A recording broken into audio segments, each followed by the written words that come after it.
Hey, everybody. Thank you for tuning in to the podcast. This is the Stuff I Heard podcast, and I'm your host, Josh Peak. And I happen to have two of my good friends here. We got Gregory Steele and Joshua Treadaway.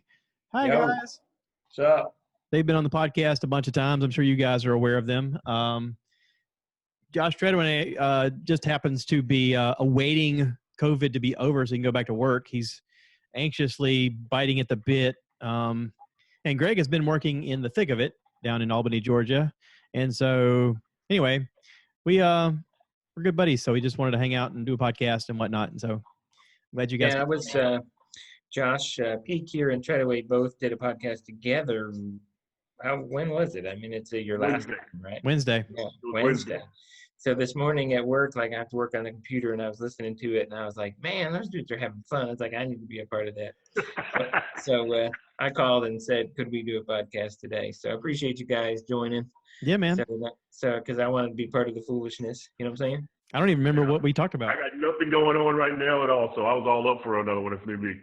I remember us talking about Star Wars, and then we started talking about Joe Rogan, and then we talked about Michael Jordan, and I don't know. We just kind of, wherever the conversation goes, we go. So, I got to be really honest with you guys. It's weird, but when you two start talking about Star Wars, I'm just like, it's like you're speaking another language. Like, I'll forward the Star Wars part sometimes because you guys start talking about these people. I got no idea who they are. Oh, dude, you wouldn't even understand. It's so cool. I know. Listen, I'm not debating it. I'm behind on the times. I understand these things, but man, you guys get deep in the woods on that stuff. I'm like, it's really not for us. But I get it. If you're not into it, you're not into it. I haven't watched all the cartoons, right? I mean, I think that's the big problem is I haven't watched them. I didn't watch the cartoons until this year. You only need to watch the Clone Wars. The other ones you really don't necessarily need to watch. The Clone Wars you don't even need to watch. You only need to go to the last season, the last 4 episodes. They're like 20-something minutes a piece. You'll get the idea of what we're talking about. There's a character named Ahsoka Tano. She is supposed to be Anakin's Padawan. So in between movies, they even talk about how they fought this Clone Wars, and Anakin is now moving his way up to become a Jedi Knight whenever he turns. So Ahsoka was supposed to be his Padawan during this time, and it shows his slow progression towards the dark side. That's basically the whole thing, is his slow progression. There's even an episode where they talk about the fact that he kills Count Dooku while he's not with her, and she's like, he did what? Because this whole thing was supposed to be Jedis aren't necessarily supposed to kill their counterpart. They're supposed to capture them or subdue them or something like that. But he kills Dooku, and it's like, whoa. And then there's an investigation, and then there's, you learn watching the cartoon what we know from watching the movies, that the Emperor kind of orchestrated this whole thing of creating the stormtroopers and creating those droids so that they could fight a war to weaken both sides, so that when he took over, it made it easier. So knowing all that, the last 4 episodes is just cool because you get to see that moment from a different point of view whenever that Order 66 comes through and the stormtroopers suddenly turn on the Jedi. I mean, you guys talked about that in the 5-hour podcast, and I think we even got to the point where that chick is the one going to be in The Mandalorian. Yeah, she is. Right. And then we revisited it when Wes came on. Rosario Dawson, is that? When Alex and Wes came on, we revisited that. Yeah. Is she Rosario Dawson? Is that who that's going to be? Yeah. So I'll watch The Mandalorian, Yeah. Well, that, and they're also supposed to bring back Boba Fett's armor, not necessarily Boba Fett, but Boba Fett's armor is going to be worn by Timothy Oliphant. He's supposed to be a guy in the Star Wars lore who stole his armor at some point, and I guess we're going to learn about that as it goes. That's the stuff that's been written up before the shows come out. So I don't know. It's interesting to watch, and I really enjoy The Mandalorian. I've been watching the behind-the-scenes making of stuff, which is really neat. It's fascinating to me. I mean, as a kid watching that kind of stuff, it's always interesting to think, how did they do that? And then when you get to see how they do that, you're like, oh wow, that's really cool. The hardest part during the COVID time is trying to stay off the internet and buy useless crap, right? That's tough. And so I don't know what you're talking about. Yeah. Okay, ice maker boy. So like, Hey, so but like, he made a very now when you eat that nugget ice, you're gonna be like, "This is the best nugget ice I've ever had in my life." he made a very valid point that it was 3 couples getting together, so it's really only like $100 a piece. So I mean, sure. Well, it's five couples, but it doesn't 5 matter. couples It's still, only $100 a piece. $100, I'm waiting on the ice fights to start the ice wars. It's like, no, you can't have any. We need it. But so the hardest thing recently not to buy was that Amazon had the Funko Pop Baby Yoda with the frog coming out of its mouth for like $8. Oh, they did? Yeah. It's still up there. It's still up there if you want it. So I've looked at that multiple times, but I've managed not to purchase it so far. So I would consider that a victory. What do you think? Yeah. I'll concur. Yeah. Well, they had 2 of them. One of them had a cup, but the other one had half a frog hanging out. Oh, it's half a frog without a doubt. Yeah, no doubt. Yeah. I just saw today they have a Father's Day card, and it's a pop-up, and you open it up, and it's Mando and Baby Yoda, and it says, "Thanks for being the greatest father in the universe." Yeah. Reminds me of that card that Rodney used to have, or he got me that card from the some Star Wars card for my birthday. I think it said I went all the way to the neutral zone to get this card, and he thought it was so funny. Like, he'll still laugh about it. If he was here and we could talk about it, he'd be like cracking up, dying. He just thought that was the best card ever. I don't know why. Is that like the record that you bought for him that he has to take everywhere?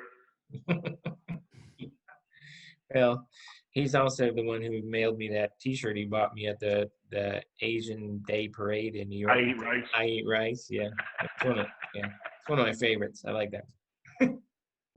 That's cool. It was either that one or Rice Baby. We couldn't figure out. I was with him that day. He bought it. It was either Rice Baby or I Eat Rice. Yeah, I Eat Rice. That was better. Yeah, that was good. Yeah, good stuff. Yeah. So, I'm curious. When are we going to get together and hang out again? Because Josh West went and bought a freaking RV. I saw that they sold the pop-up and got a regular RV.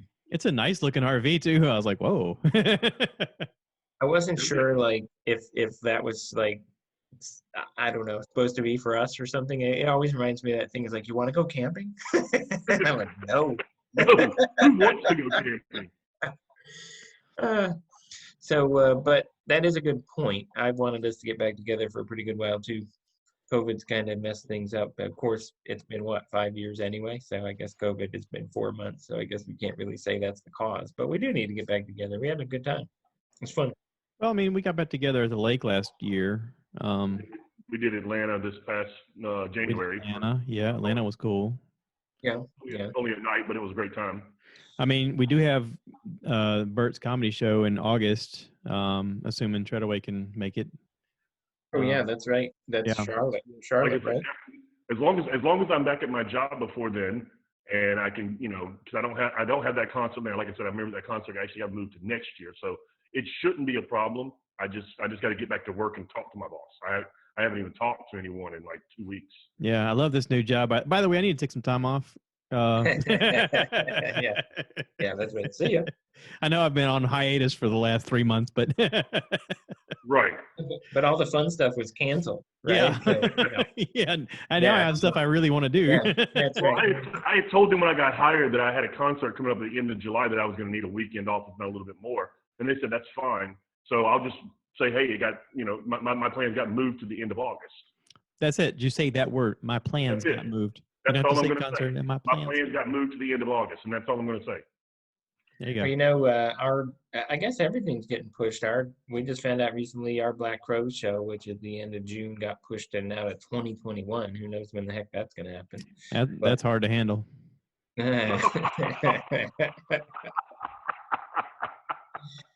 Oh boy.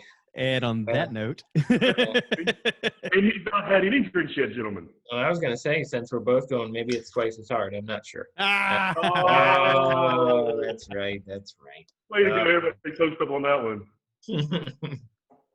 Yeah, let the stupidity be doubled.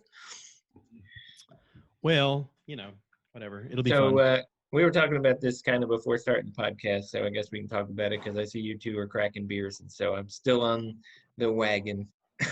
And I guess it's over 3 months now. And, are you on the app too, so you can count your days? Yeah, right. That's right. Yeah. I just keep hoping they're going to send me like golden coins, but they don't, right? Or at But least chocolate ones. yeah, that would be even better. So I got to ask real quick, how much weight have you lost? I don't know exactly. I just know I have. I mean, I can look in this camera and I can see that my face is skinnier and my neck is skinnier. So I know I lost some. I just Why do don't you know got how to much. the beard to hide my second chin? I can't tell you like it got to the point where I was drinking a lot, right, all the time. And so the calorie intake, like it's even if I eat junk food right now, my calories are still down by 60%. I mean, they have to be, right? So yeah, I've lost a pretty good amount of weight. I think Mardi Gras weekend of February 14th is probably the last time I had anything. Um, I had gone 2 weeks prior to that without anything, and then I think I drank 3 beers at Mardi Gras, and then after that I haven't had anything. I sleep so much better, that's for sure. Um, you know, but I will tell you that it's not going to last forever. So on my podcast, I used to always talk about bourbon as the last thing, and I haven't been talking about that while I've been on the wagon because why talk about it? And but I'm going to tell you that I'm doing a whiskey experiment, and so that's probably going to mess it up most likely. So what I did was I bought a whiskey barrel, like a 2-liter charred oak whiskey barrel, a new one. Okay. And what the plan is that I'm gonna blend 3 whiskeys into it. 2 liters. I don't know how much that is. I don't have it yet. Like a 2-liter soda? It's a 2-liter Pepsi. Yeah, I mean, Yeah, that big. So that's on the way. It's being shipped, and you have to. When I first get it, I'm gonna have to cure it. You got to put hot water in it for a while and do something with it. But then after that, my plan is. Go ahead. Did you get it from any particular company? I mean, was it a particular barrel? Like, was it? Not a particular one. I really shopped around just for, I mean, they're all kind of like, they have to be new oak barrels and they're all charred, and most all of them are charred either to what they call a number 3 or a number 4, and that's just kind of how many seconds they char the barrel for. And almost all the whiskey or bourbon that you drink is aged in a number 3 barrel. So that's what I got, was a number 3 barrel. Okay. And so, and this gets way more intricate. Like, me, if I'm going to have some kind of plan that I'm going to do, it's not going to be anything really simple because that's just that's not how I roll, right? So the first thing that you have to decide is, they make something called White Dog. Have you ever seen the White Dog? I've had a White Dog. Yeah, right. Well, different whiskey companies make White Dog, and basically what it is it's the product that comes out when they distill the liquor before they put it in a barrel. Like Jim Beam Ghost. Yeah, right. So it hadn't been aged yet, and don't ever drink that because it's. Oh, I would not. That's like pure Yeah, it's fire. terrible. But Buffalo Trace makes one, and all the different companies will make that. So your choice when you get a barrel is you can put White Dog in there because basically that's like starting from scratch. That's something that I think is sort of interesting is that the big barrels, usually like 180 bottles in there, like 55 gallons or something. And no, please don't. It took me a long time to adjust that light how I want it.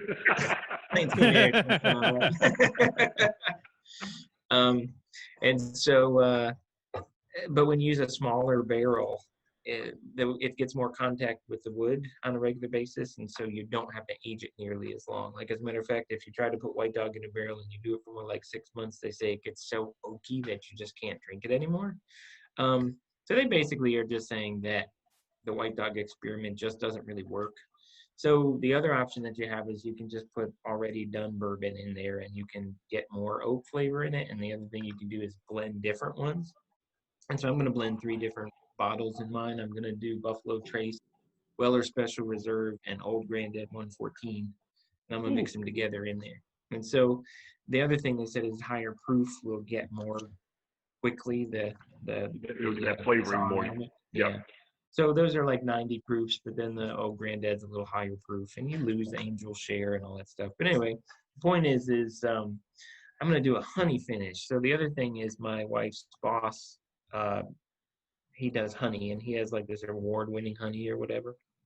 And so what I'm going to do is I'm going to get the barrel. I'm going to put the whiskey in there for, I'm guessing, around 3 weeks is what I'm kind of guessing. And then I'm going to take it out, and I'm going to fill it with honey. And then I'm going to let the honey get the bourbon flavor. then I'm going to take the honey out and put the whiskey back in and finish the whiskey with honey. And so I'll have You're gonna honey make your own infused. honey whiskey. Right. So I'll have honey infused bourbon and I'll have bourbon infused honey. Now, is that going to be any good? I don't know. There's no telling, but there's some other people that have done it. There's a guy in a whiskey group in Atlanta that I was watching his stuff. He did a huge barrel of it. I mean, that honey is so expensive, it must have cost him a crazy amount for a barrel of honey. But anyway, I'm going to give it a shot. Why not? Right. Unless he And has so, bees, and the bees are free, you know. oh no, you wouldn't believe some of these guys that do whiskey just are have so much money. It's silly, right? But anyway, so I think I'm going to do 3 weeks. I'm going to take it out, put the honey in probably 4 weeks, take it out, and then I'm going to put the bourbon back in and probably do at least 3 weeks. I'm probably going to taste it every week and just make sure it doesn't get too overpowered. So we'll try it. I'm picturing Greg in like a Breaking Bad outfit in his garage. He's got the whole place like lined off with plastic and a ventilation system, and he's got the goggles and the orange booties. Like, I do that now. I don't. I've been doing that. You know, I hasn't have to wait for the. I mean, he, like I said, he was messing with cannibals recently, apparently. Yeah. Well, so we're gonna give that a shot. So you guys can try it when I get it all done. Well, it sounds like it'll be done about time for Bert's show. Yeah, I'm thinking it's going to take, well, probably not. I don't know. I think it's going to take 10 weeks. So what's that, yeah. 2.5 months? I think that's about June, July, and then August. So we were looking at about the end of August, it should be ready. Yeah, maybe. But also don't hurry. Just enjoy the process of doing what you're doing. You know. Well, I'm going to enjoy it. And I think the thing is that, like, I think from what I'm reading online from other people who have done it, is once you're getting towards the 6-week mark, you really have to start tasting it so that you and take it out in time so it doesn't just get too oaky where you don't even like it anymore. And so I'm guessing 10 weeks, and I don't have to leave the honey in for 4 weeks, but I want to try to get some good bourbon flavor in the honey if I can, because I think that'll probably be pretty good. I mean, even if the whiskey doesn't turn out well, I think the honey will probably be good. Yeah, I think the honey, you're probably going to want to leave it more longer than anyone else because that's going to take more time to build that flavor. Yeah, so it'd be interesting. I'll shake it some too, just to kind of get the. Well, it's interesting because you would think that if something's going to take on the flavor of something else, it'd have to be somewhat porous, and honey's very gelatinous, very, very dense, very structurally together. I don't know that honey, I know, breaks down with anything except for maybe a lot of heat, but just the fact that it may soak up some whiskey. I mean, I don't know. It's interesting to think about. It'll be neat to see how it turns out, really, for sure. I think what you're going to get is the honey that is actually in contact with the wood, probably getting it and it not getting to the middle. But that's why I'm going to shake the barrel pretty, routinely, maybe every day, maybe whatever. I don't know, every couple of days. Well, that's why they rotate. That's why they rotate the barrels every 6 months in the whiskey houses. Yeah. For the sugars. Well, I mean, look at Jefferson Ocean. Jefferson's bourbon has a bourbon they call Jefferson's Ocean, and they basically put the barrels on a ship and sail it around the world so that the waves shake the barrels all the time. I mean, I've had it. It didn't really blow me away or anything, but just the theory that, because I agree with you, Josh Peak, about that. I don't think it'll really get into the honey, but I think if you shake it and then whatever contact with the wood would help. So, and another thing I can do is put it in there for 4 weeks and then shake it up and taste it. And if it just doesn't taste like anything, I can leave it in there longer. I mean, I have no reason I have to take it out. It looks like the guy in Atlanta did his honey in his really big barrel in about 4 weeks. And according to him, he said it had some bourbon flavor. So we'll see. Who knows? We'll just try it out. It'll be a fun thing to talk about on the podcast and to see, if it works or whatever. Have you not to change subjects very quickly, but go ahead. Yeah. Have you watched The Last Dance, the Michael Jordan documentary on ESPN? I didn't watch the last either 2 or 4. I watched the first 6 for sure. I'm not sure I got to do the last ones yet. I've only seen 2 so far. I had to go to bed super early a couple nights, but I saw the first 2 and it was very nostalgic to look back at that time and realize, how much that time period is essential to our youth. I mean, it was a big part of our watching TV every day. Like, oh my God, I can't believe he scored that. And then I watched most of those games that they're showing on highlights. I'm like, well, I've seen that game. I saw that game. I saw that game. Wow, I saw that game. Oh, I know it. Yeah, a bunch of them, right? Yeah. Yeah. And Well, then, episode 2 is all about Scottie Pippen and how underrated he was and underpaid. And I was like, yeah, I mean, even as a fan, I undervalued him. I mean, well, it's the just that. Jordan show, and he just happened to be Right. there, in my opinion. But Well, no, I mean, Scottie Pippen was an amazing basketball player, right? And he was probably one of the top 5 or 10 players in the league. It's just he was on a team with Michael Jordan. he was And number as far as rating at that time, they actually rated him as the second best player in the NBA at the time. Yeah. Really? But Wow. he was paid like the 150th play. 122nd. 122nd. Okay. Yeah. Well, I did read something, and you guys can verify this and may know better than I do. But after the Bulls thing, Pippen went to these other teams, and he really made a ton of money. I mean, it's not like he didn't. Oh, he get did. He cash. deserved money. Yeah, absolutely. Yeah, he got his cash, and it turned out in like 3 years or 4 years. Yeah, it turns out at the end of it, like even though he didn't get paid in those Bulls years very much, like he still ended up at the time being one of the highest paid players. Right? Yeah. So I mean, it's kind of a money. sad story when you watch it and realize that he played for 10 years for $18 million when you look at the contracts that were coming out. And, you go back and watch it, and the owner of the Bulls was like, yeah, I told him this is a bad deal. I wouldn't do a 10-year deal. But he was like, I want the guaranteed money. And that was the big thing was he was like, I want to help my family. My family needs it. We got a lot of family members, 2 of them with special needs. I need the money now. In a wheelchair. I mean, he had a lot of family, he needed. Yeah. He needed to provide for his family. But yeah, you're talking about stats. I mean, he was number 2 in scoring, number 2 in minutes, number 1 in steals, number 1 in assists, number 2 in blocks, number 2 in rebounds, and 122nd in pay. It's like, holy crap. Well, I think it's, you can easily say the Bulls don't win 6 championships without him. I mean, 100%, right? That doesn't happen. But also having a dynamic character like Jordan opens up opportunities for that to happen, because while everyone's looking over here, this guy over here can really shine. I mean, they sort of went hand in hand with each other. And even Jordan said, anytime anybody says my name, they better say Pippen in the same sentence, because we helped each other. And he's right. Well, I think what people devalue is the fact that, Jordan was a great offensive player. He was a decent defensive player. Yeah. Pippen made Jordan a better defensive player. Oh, no doubt. Jordan made Pippen a better offensive player. Yeah. Well, and you look at those Bulls teams, and like you think about Ron Harper and stuff, right?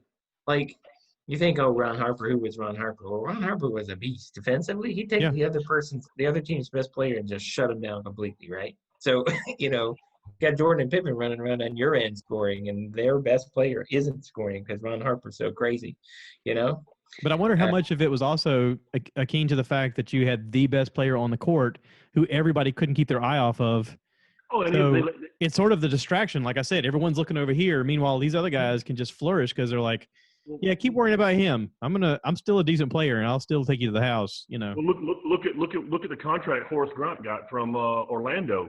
I mean, he was a role player, but I mean, they saw what he could do, because when Jordan had the ball, nobody was paying attention to him, and he was a defensive player as well, and he could score as well. Yeah, he was a great player, even with Orlando. I mean, when he went over there, I was like, holy crap, I can't believe we let him go. But, I mean, that was the right move for both organizations. Well, I think it's interesting that you watch the documentary. To me, what I've watched of the documentary so far, and I haven't finished it, but the 2 things that struck me the most was you take all those players and Jordan's decision or realization one day that he better distribute the ball, right? Like, I'm so good that they're going to focus all their attention on me, and if I can give the ball to these guys, we're going to win, right? Yeah. And they talked about that. He comes to this realization with Phil Jackson.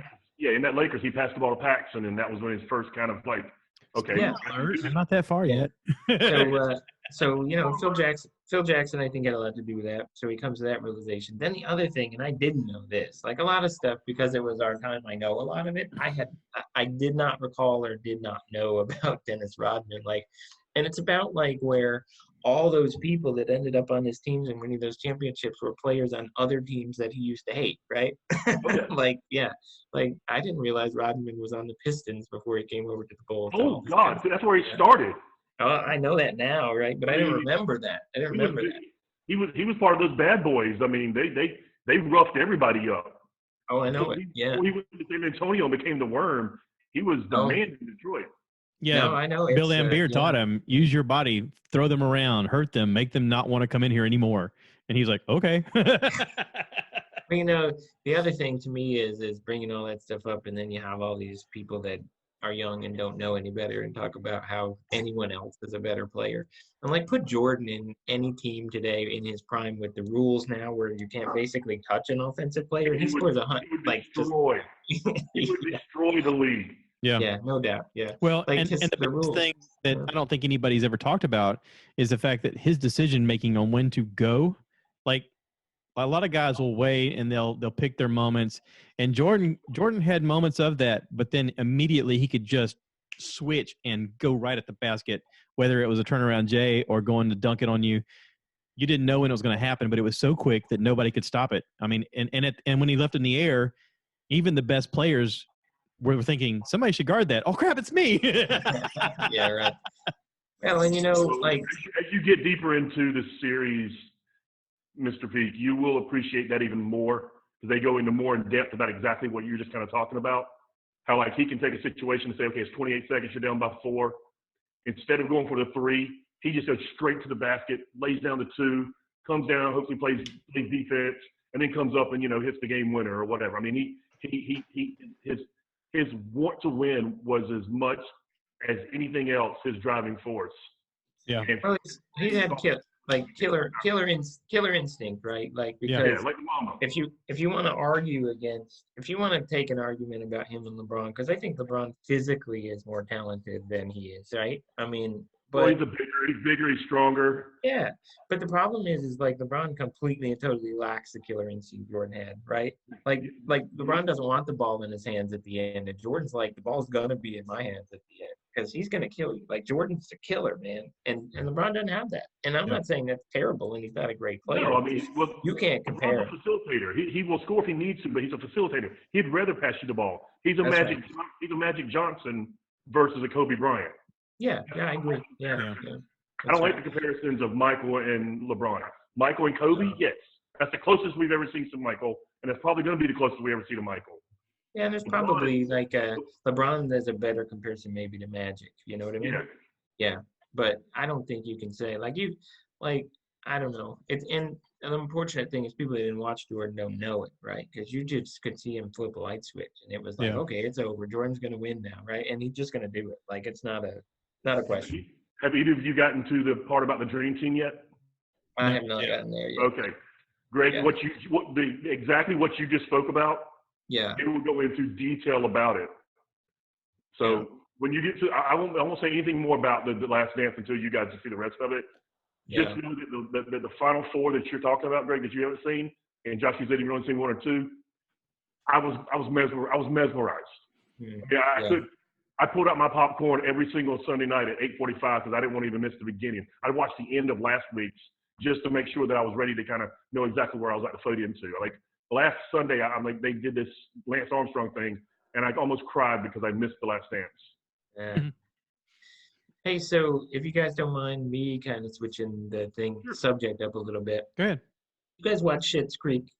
Either one of you? I do. Yep. I actually was watching when you called today. Really? I was finishing up season 5. I'm finishing up season 6 now. Yeah, I mean, so we watched the last episode last night, and then we watched after that. They had like a final season behind the scene thing. And man, that was, I mean, I haven't watched the show in a really long time when it was technically over, and I was sort of sad about it, right? Like, I was like, oh, like I'm going to be missing something because it's not going to be on anymore. I mean, what an amazing show that was. Like, I was just floored. I'm just floored by that show. I think it's one of the best shows that's been out in a long, long time. Yeah, Brandy got me to watch it. She was like, you got to watch this show so we can talk about it. And I was like, okay. So I watched, I think 4 seasons, and I just haven't watched the later couple, but 4 seasons was great. It never gets, a lot of series get bad. It never gets bad. It always stays good. It's always funny. The characters really stay true to themselves throughout the whole thing. And I don't know, they're really developed well characters. And I don't know. To me, it's kind of perfect. It's short enough. I think the episodes are like 22 minutes, and you always laugh out loud 3 or 4 times during the show. But the characters are developed, and you start to care about the characters. I mean, I think it's pretty amazing. But I now, don't really yeah. but now Yeah. it is a little bit more of an intellectual humor.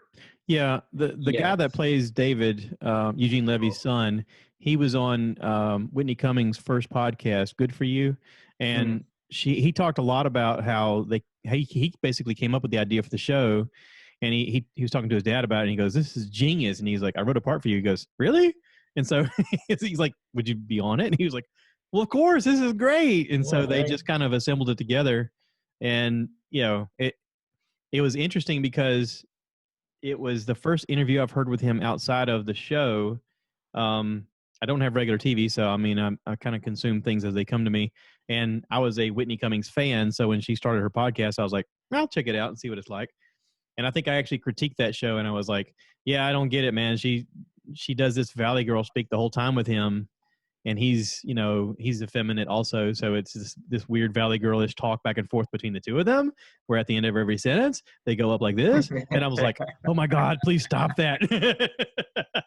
Well, their sister, I didn't even know this until I watched that final thing, but their sister was Twyla in the show, the lady that ran the restaurant, the waitress at the cafe, and I didn't even so I didn't even know. She's a Levy too, so their whole family was kind of in the show, and they did it together. But it's I don't know. I'm gonna watch it again. I'm gonna give it a little bit of time, and I'm gonna watch the whole thing again. But I think it was one of the better shows that's been out in a really long time. Well, listen, there's a show that I don't think a lot of people have watched, but my brother-in-law Charles got me to watch it, and Brandy's watched it. It's called Letterkenny. Have you guys watched Letterkenny? I have not. I've heard about it. Letterkenny is like British humor, but done in Canada. These guys, they're like Hicks in Canada, and they have fights all the time with locals, and they, sit around and banter back and forth, but it's wicked fast humor. Their banter is just one joke after another, layered. And you almost have to like pause and go, wait, what did he say? And rewind it and hit play again to hear what all they say. There's so much going on that it's hard to follow sometimes, but it's joke after joke after joke after joke, and it's just layered on top of each other. It's really funny. It was on Hulu. Of course, you can watch it if you have a magical Fire Stick. I'm just saying, throwing that out there. That's good. We always need show recommendations, right? Yeah. So the guy, the one of the main guys on the show, his name is Wayne. He might be playing Wolverine in the future. It's sort of a fan lore thing in the Marvel comic universe is they're looking for someone to succeed after Hugh Jackman, doesn't play him anymore. And this guy in the show, he fights a lot, and he's a real tough guy. He's the right height. He's the right look.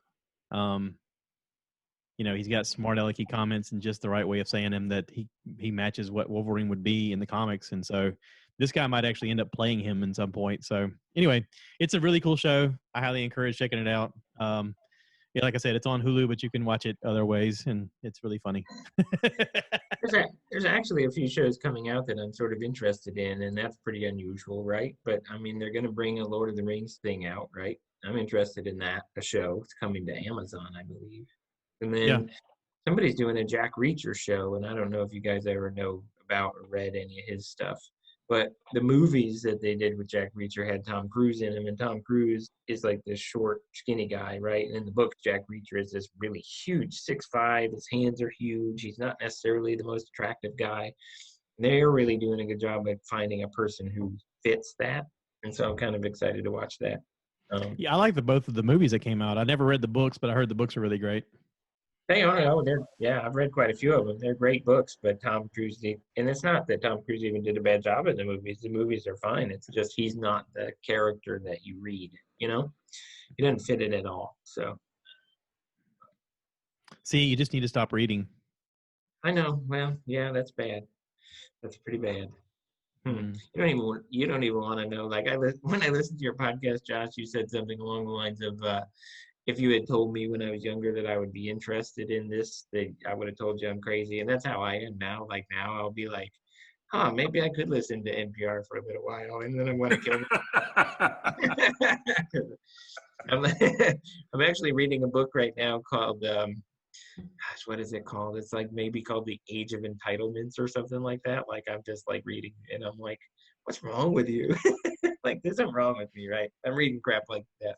So I just listened to a 2 hour and 40-minute podcast with Dan Cummins called Time Suck about Ivan the Terrible. Holy crap, I had no idea all of the stuff that Ivan the Terrible did, but man, was he terrible. That's what I was going to say. How terrible was he?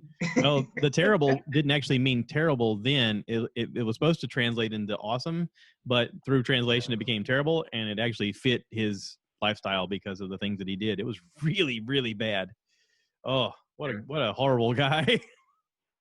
So one thing that's sort of interesting when you look historically, and I heard someone say this, it certainly isn't my quote or whatever, but someone said one time along with the coming of Christianity or Jesus as a whole and whatever his teachings were sort of the first time in history that individual people ever mattered, if that makes any sense. Like in history, all the way up until that time, it was like everything was like you had the people in power and they could just kind of murder everyone if they felt like it. And like there was no and people believed in like pantheons of gods, and they believed that if you didn't behave right and bad things happened to you, it was because the gods were punishing you, and that an individual life didn't matter.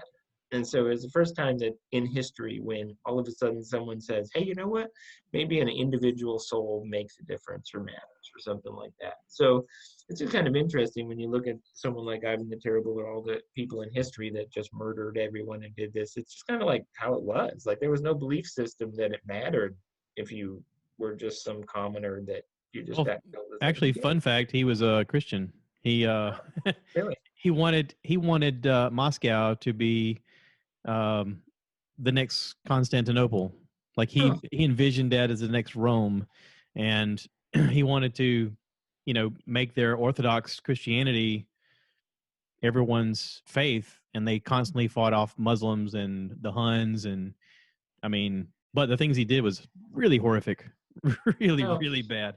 And certainly, despite saying that, it doesn't mean like that. Like they didn't do the Crusades. Like just because Christianity comes along doesn't mean everybody all of a sudden believes that all that stuff. Even people that are in religious orders or whatever, right? But I don't know why I'm even talking about it. Number one, but number two, I don't know why I found it so interesting. But it's just very interesting to me because these days you have an argument like in COVID, right?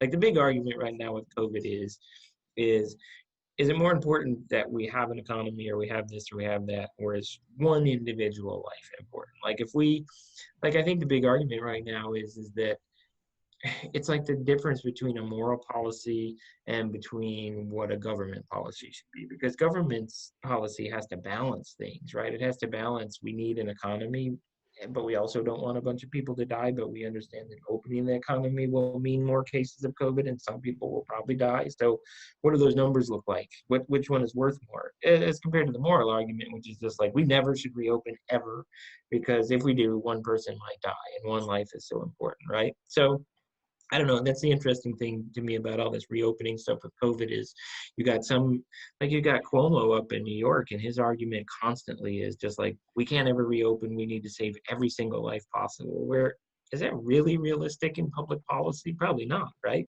I mean, you can't stay closed forever. We can't totally destroy the economy and where no one can go to work and make any money and whatever. So I don't know. It's a weird balance to me. And I don't know necessarily the right answer, but I think you got to open at some time, right? If everyone would wear a mask and, do what they're supposed to do, I don't think there'd be any problem with it. But here where I live, I mean, you go and at least 60% of people aren't wearing masks and aren't distancing and aren't doing those things. We still haven't seen this big spike in cases, though. So it's interesting.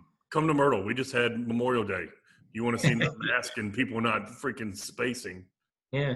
What's interesting, I don't know about the summer stuff. Like, is the heat really going to keep this thing down and then it'll show up again when it gets colder again? Who knows? I don't know. Nobody knows. But we certainly are seeing that even with reopening and even those things at our hospital, and we were one of the hardest hit, we're not seeing a bunch of new cases. And the other strange thing is people aren't getting as sick. Like at the beginning, a whole bunch of people came in and within 2 days they were on ventilators, right? And we're not seeing that. Even the people that come in now, they're not ending up on ventilators and they're not nearly as sick as they were before. Why? I don't know.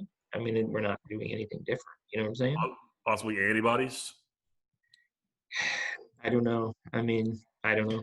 And 'Cause that was one of the arguments is, is it maybe that herd immunity will take care of this, or that the virus will dwindle itself out, or that, whatever. I mean, and that's the thing though, because it's so new, nobody really knows.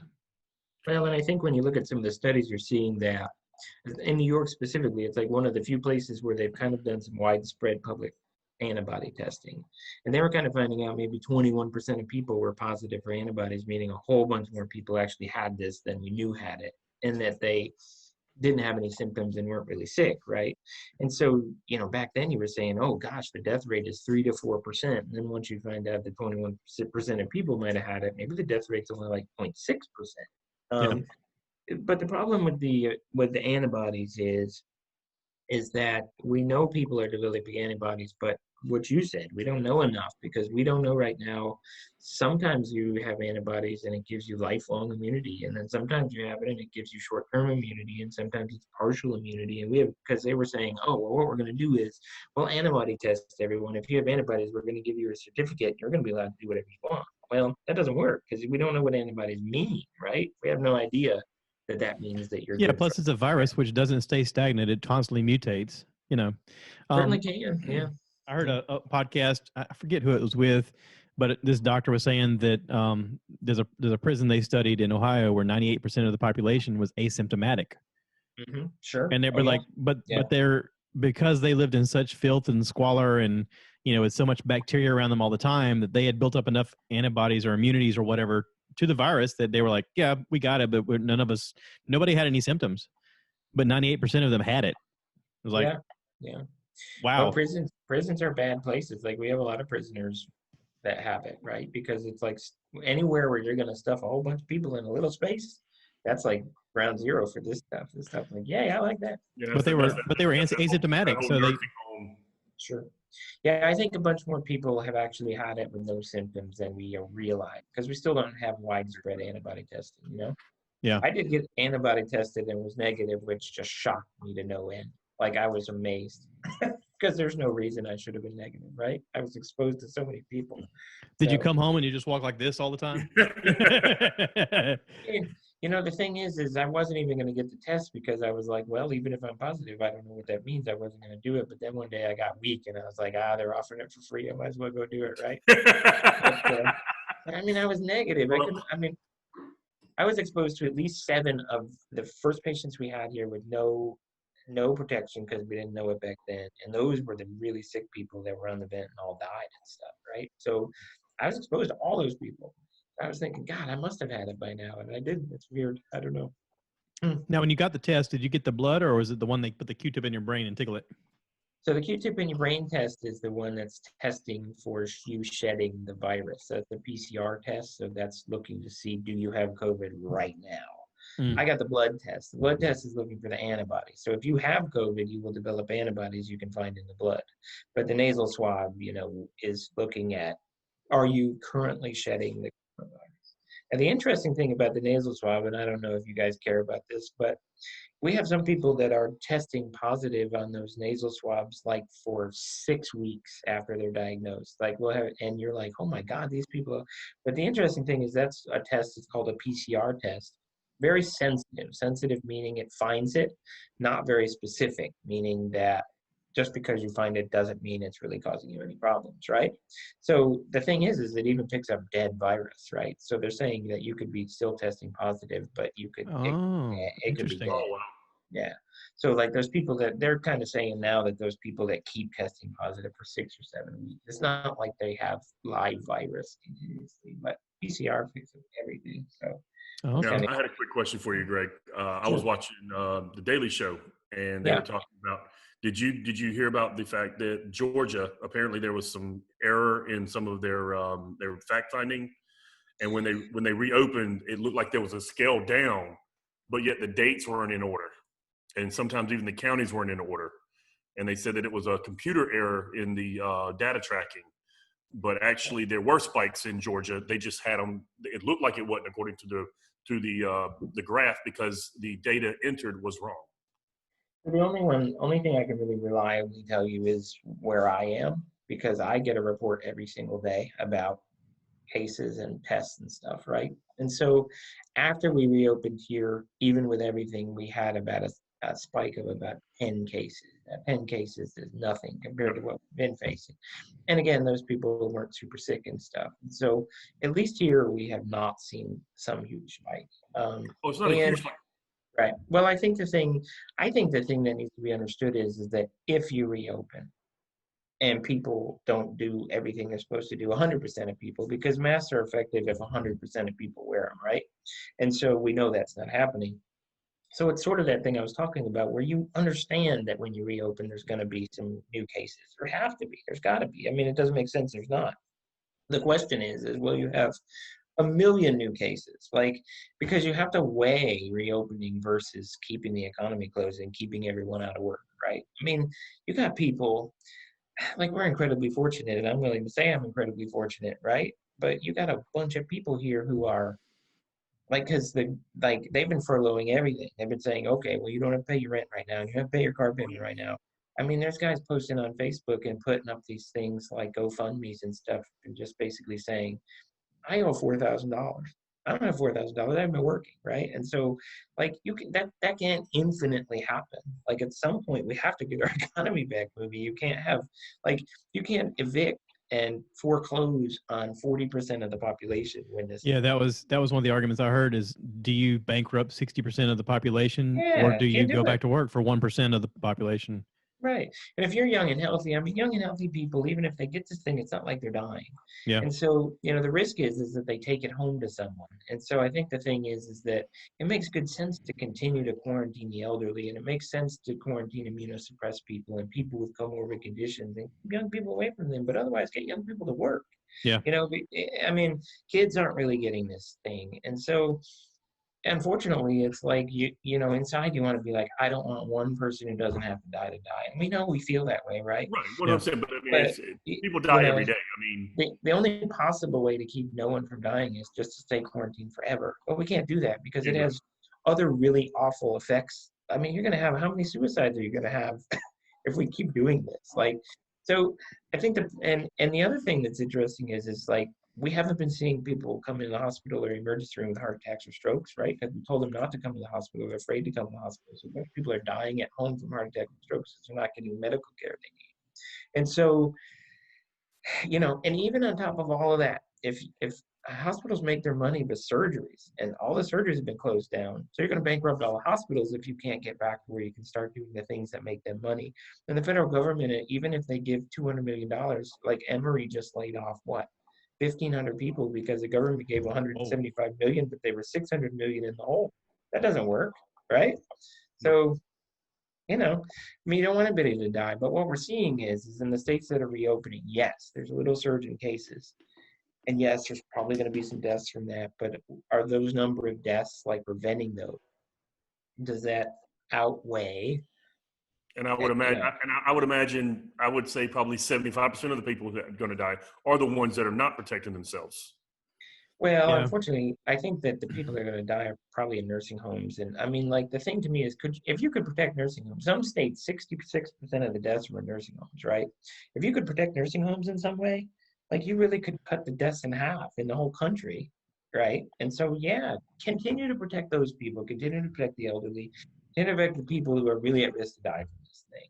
Otherwise, we got to reopen, right? I mean, you can't do this forever. Yeah. So I get that. Now, my question is, and we all probably seen the diagram. They did the whole thing about sitting at a table in a restaurant and the air conditioning circulation.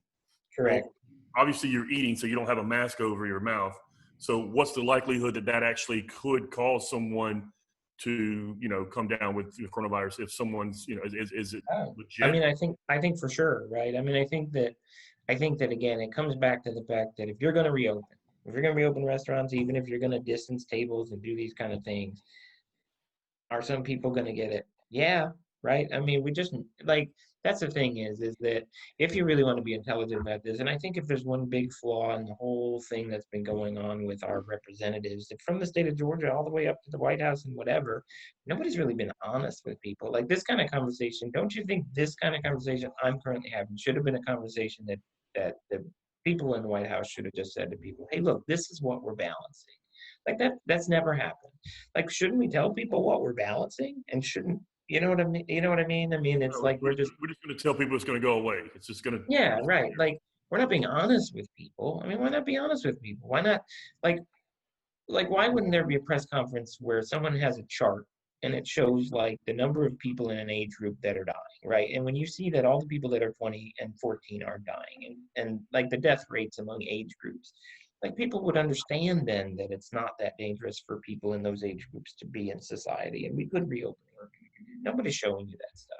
Nobody's having honest conversations with people about that we have to have a balance between new cases and deaths versus having an economy, right? Like, we could be a lot more honest. We could also go down the rabbit hole of saying, the conspiracy theory idea that all of this is done so that more power can be given to the government and less power is given to the people. And we're all basically given a check so that we're all giving into the fact that the government is giving us money and we're going to be like, oh, please help us with more. And it's sort of institutionalized as people to go, I'm going to depend on the government to help me with everything. Where before this, it was very libertarian, very, I'm going to do it myself. I don't need you. Why do we need this government? Why do we need this big machine running? And a conspiracy theorist would go, this all happens so that you can just get in line. And, well, if you look at the aftermath, you go, okay, there is an argument for that. I don't know if it was true, but holy crap. I mean, if you were going to do that, like if this was a video game and you're like, this is my goal, I'm going to do this. You'd be like, yeah, we're going to give these suckers a pandemic and then we're going to give them some checks and we're going to make them fall in line. And then I'm going to unleash the aliens and they're not even going to flinch. But Treadaway, I don't want to cut you off, but I do want to say this before you. Yeah, go ahead. I know you hate Trump, and I will tell you that I hate what Trump does and says, right? Like, I wish they'd take tweeting away from him. Like, he does stupid stuff. Nobody can debate. Well, according to him, he's going to shut down Twitter. So because he apparently has that power. Anyway. But the point is that what he does. Like, if you took before coronavirus and what the unemployment rate and the economy looked like, it would be really hard to argue that he wasn't a really great president, except for all the dumb stuff he says. Right? That's what makes everyone mad. If he just shut up, everything would have been fine. But one thing I'll tell you that's really, really amazing about what you just said, Josh Peak, is the fact that what Trump's been in this thing is a federalist, which is really amazing. So Trump said, I think states should have responsibility for something. Now, let's say this coronavirus happened when Obama had been in office. Obama would have done what you just said. His whole goal would have been to expand government, right? Trump has been very anti-expanding government. He's very, he really has been and there's a big difference in who's in office right now and how this is being done, because I believe that had Hillary won as a Democrat, would all be dead. They believe in big government, and she really would have been trying to do what Josh just said. She would have had Fauci kill himself on national TV. Well, she would have been she would have been giving everyone checks, and she would have been increasing the size of the federal government. And she never would have told the states, hey, you're responsible for this or that. Right? But I also believe that, and maybe it's just because of my bias toward him, even though I didn't vote, so I don't really have a right to say anything other than the way he's handled this pandemic. Sure. I think he wanted to give states more rights because he's too afraid to take responsibility. Well, that's one way to look at it. But at the same time, you're talking about a view of government. So your general conservative Republican view of government is anti-big government, whereas on the other side, it's government should control everything. And so I just can tell you that the way that he's been, regardless of why he's been that way, is that he's been very anti-big government, very federalist, which, in my opinion, is a good thing during this time. I wouldn't have wanted the federal government to start, I wouldn't have wanted the Congress to pass a uniform salary for all Americans. Yeah. Right? Yeah. But they would have, if we had a Democratic president, a Democratic House, and a Democratic Congress, they 100% would have passed that. Yeah. Uh-oh. I can see his mouth move. Yeah. He hit the button again. Don't hit the button, man. We can't hear what you're saying. You little bald, beautiful man.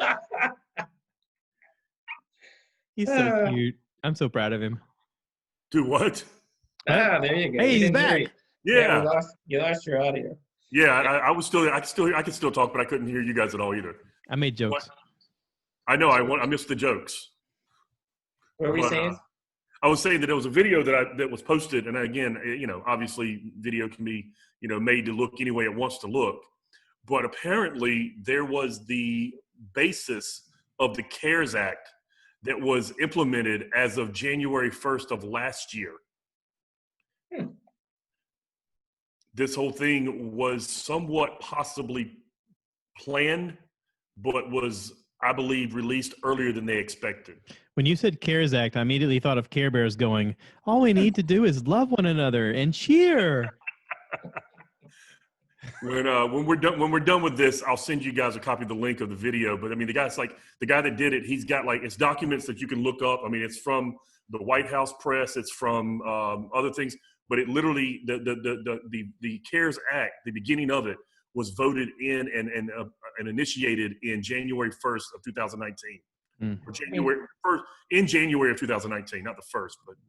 I mean, there's certainly nations in the world that have passed this thing where everyone just gets a check every month, right? And the question I have in that situation is, I wouldn't go to work. Why go to work? What's the point? I wouldn't. Who would? Why? So, I don't know, but yeah, Josh would go. But no, this thing has also created companies where they're gonna be able to downsize, because now we're gonna have 25 to 30% of the workforce working from home, because now they know they can. Oh yeah, no, and people were actually proven to be more productive when they worked from home, which is kind of crazy, right? So I think it will change definitely the model of work for a lot of people. Not for me, but not for you. No. Yeah, and not for me, I mean, yeah, exactly. Well, but, I have this unnerving ability to wake up at 3 a.m.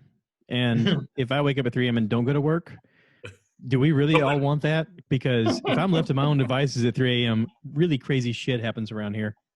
I want to see the YouTube videos. He's going to build his own starship. I start building shit out of wood at 5 a.m. My wife wakes up going, "What are you doing?" And I'm like, "I was awake." He's going to build the first cedar rocket. Yeah, he's like going to be like grilling. I could build a Cedar Millennium Falcon.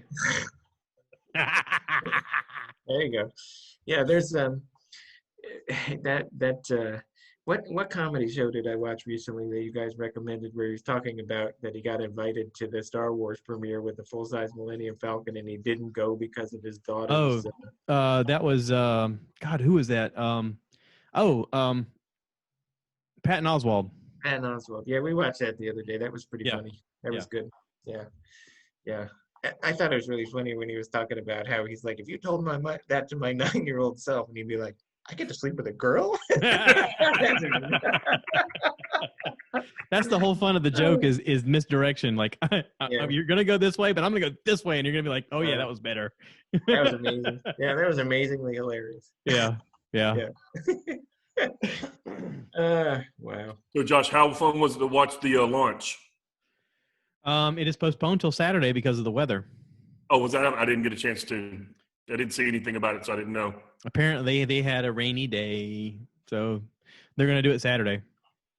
I saw something posted on Yahoo. Like, you remember when they had the newspaper had pre-printed who won an election, and they put out the paper and it was the wrong person, right? And Yahoo had a story up about tonight. The SpaceX rocket is going to pass over so-and-so country. Watch the skies. Oh, no. No, it ain't, because it didn't get launched. Oh, wow. Yeah. Like, that's not going to happen. Yeah. So I want to take a minute and change directions again a little bit. And kind of. I was just about to go there myself. I don't know how to start it. My brother. Okay, I'll put it this way. My brother, who's a very intelligent guy, has a freakish photographic memory, a lot like you, Greg, and can just instantly recall things off the top of his head, loves to debate people, loves soaking in information as much as possible, will sometimes go down a rabbit hole of craziness because he's just like, wait, is this a real thing? So he sends me a tweet from this guy who basically talks about a second Civil War group of soldiers, ex-soldiers, who apparently do marches and parade around with Hawaiian shirts and semi-automatic weapons, and he goes in this whole thing about the Hawaiian shirts is supposed to be the wink upon groups of saying that they're in this secret society of second Civil War groups. And I went, so wait, are you telling me that? And I start sending him pictures of people in Hawaiian shirts. This guy's in on it, and this guy, and I was like, what about Fluffy? And he goes, who's Fluffy? And I was like, Gabriel Iglesias. And he's like, you son of a bitch. So I just kept sending him. Like I sent one of Jim Carrey in The Mask, where the pet detective, where he's like, he's got his hair up, and I was like, Jim Carrey, and look, he's crazy. And he goes. I don't know why I even started with you. I just That was very unwise, like incredibly unwise. Yeah. I started sending him all sorts of things. I was trying to find anybody wearing a Hawaiian shirt, and I was like, he likes the Family Guy, so I sent him like several pictures of the Family Guy where they're all wearing Hawaiian shirts, and I was like, oh my God, they're in on the cartoons. You think that's a signal? He's like, shut up. I really wanted to go back and find like Chippendales, the cartoons. Oh, the Rescue Rangers. The Rescue Rangers, where they're wearing the Hawaiian shirts. I'm like, oh my God, Disney was in on it. Yeah, I'm gonna get out my Hawaiian shirt and send him a picture. 100%. He was like, I hate you. Yeah, I think I've got one somewhere. I was like, he's like, I just thought you might think it's interesting. I think they're full of crap, but I thought you might think it's interesting. I was like, oh no, I want to shit all over this. Oh, you know what? Here's what I'm going to do. I'm going to put up my Hawaiian shirt, and I'm going to do a video, and I'll play Guns N' Roses Civil War in the background. Hey, bro, yeah. Or we all get on Hawaiian shirts, and we just invite him to a group chat and tell him we're hanging out, and then we go, hey, dude, what's up? And he's like, you son of a bitch. Yeah, that's right. Yeah, that's abusive. It's actually, it's perfect for us, right? But it's abusive. I like it. I'm gonna grab another terrible beverage. Terrible now. At a certain point, he was like, "I'm done with you guys." I was like, "Whatever, man." We repping the stuff I heard. You know what I'm saying? So we've had a great funny. When Greg gets back, you want to quickly talk about the verdict that went down just a few minutes ago? Yeah. Oh, he's back that quick. Yeah. So, Greg, while you were taking a quick break, we had a good funny moment. I just want to kind of take a quick second to kind of switch gears, and just talk about the verdict that just went down a few minutes ago. All right, hit it up. So, my question was, okay, first off, so he was charged with third-degree murder and manslaughter. Here's the thing. This is the gentleman who killed George Floyd. All right, time out. Okay. George Floyd. I just want to say his name, George Floyd. I want to say his name. I'm going to say his name a lot. George Floyd, George Floyd, George Floyd. I want people to know who he is. There's a reason that we should say his name. There's a reason we should recognize the fact that this guy was killed. And I don't even want to say the other guy's name. I don't want anybody to know who he is because I don't want to give anybody that recognition. I mean, he was a piece of shit, and what he did was wrong. And George Floyd didn't need to die, and it was wrong. But that other piece of shit, I don't even want to talk about him. I mean, I'd like to talk about what he ended up, getting charged with, but I don't want to say his name. My question to you is, they finally got him. I think that the other officers need to be arrested as well. Well, yeah. So here's the situation. So, in the state of South Carolina, if you are in a group of people and one of you commits murder, the others are accessory to murder. Yeah, I mean, I think that the other police officers there certainly had a obligation to do something. Now, I heard someone talking about how people in the crowd should have done something, and I don't know that I believe that, because how in the world, like, you can't walk up to 4 police officers and be like, you guys need to stop. They're not going to listen to you. I mean, you can't. I agree with that, but there has been come out that there was a first responder in the crowd, and she asked if she could please help him and check on him, and they would not allow her. Well, that's what I'm saying. I mean, I don't know that a person could have done something. I do think, though, that you got 4 police officers there, and that one of the police officers should have been like, hey, dude, you know what I mean? Like, so I agree. I mean, I think that they have some culpability for sure, because they just let it happen. And I don't think you can do that. Yeah, I don't think you can do that. It doesn't make any sense. Yeah. I don't think that makes any sense. I think the job of being a police officer is almost impossible. And I can't imagine the stresses that they're under on a regular basis. I know that with my job, when random people come up to me with problems, it's, oh, geez, what do I got to deal with now? But my situation is not life and death on a regular basis. Theirs is. Now, would I want to be in his shoes or any of their shoes? No. but I do understand the stress they're under and the fact that because of it, they make rash decisions that sometimes are horrible. And this guy made a lot of rash decisions that were horrible. When you find out about his rap sheet of things that he's done, you go, oh, this guy's a real piece of crap. And they just continue to let him do crappy things to people. And now someone innocent died who didn't. I mean, granted, the guy should have been arrested, but not killed. And he should not have been arrested. Do you know the story of what happened? He wrote a check at a grocery store, and the owner called the police because he thought it was a bad check. Oh. And he was found later that it wasn't even a bad check. Well, I mean, I think the point is that regardless of any argument about should he have ever been arrested or not, it's sort of like I'd sure rather be having an argument about was it wrong that this guy got arrested than that he got killed, right? I think it's that it just, it takes it to a whole new level. But again, I think that I think I agree totally with Josh. It's almost like this guy was there by himself. It's one thing. If he has other officers standing around him listening to this guy say he can't breathe and nobody is like, hey, dude, you probably should stop doing that. That doesn't make any – I mean, it's stupid. It doesn't make any sense. And I do think they have some responsibility in that for sure, Yeah. You had 3 guys holding down one guy who was already handcuffed. There was no need for the extra pressure on his neck to hold him. Not for 4 minutes either, and especially not while he's saying he can't breathe. That doesn't make any sense, right? I mean, like what was the guy going to do? Okay, so this is a police officer who posted this video, and I want you guys to hear this. This is really good. Let's talk things that happened in Minneapolis, cop standpoint, right? I did see this one. I am disgusted with the things that happened in Minneapolis. Period, point blank. Things could have went way different. At the end of the day, let's talk facts. Guy is on the ground. He's laying on his stomach. He have handcuffs on. It's 4 of y'all, 1 of him. 4 of y'all, 1 of him. Who has control of this situation? There's not much one person could do against 4 people. Now let's get deeper, right? As an officer, you are a first responder, right? So if in the midst of you trying to gain compliance, someone is hurt, you have to render aid. So somebody's saying, I can't breathe, I can't breathe, I can't breathe. You don't think to yourself and say, oh my gosh, this guy can't breathe. He might die. Let me render aid, right? Another point.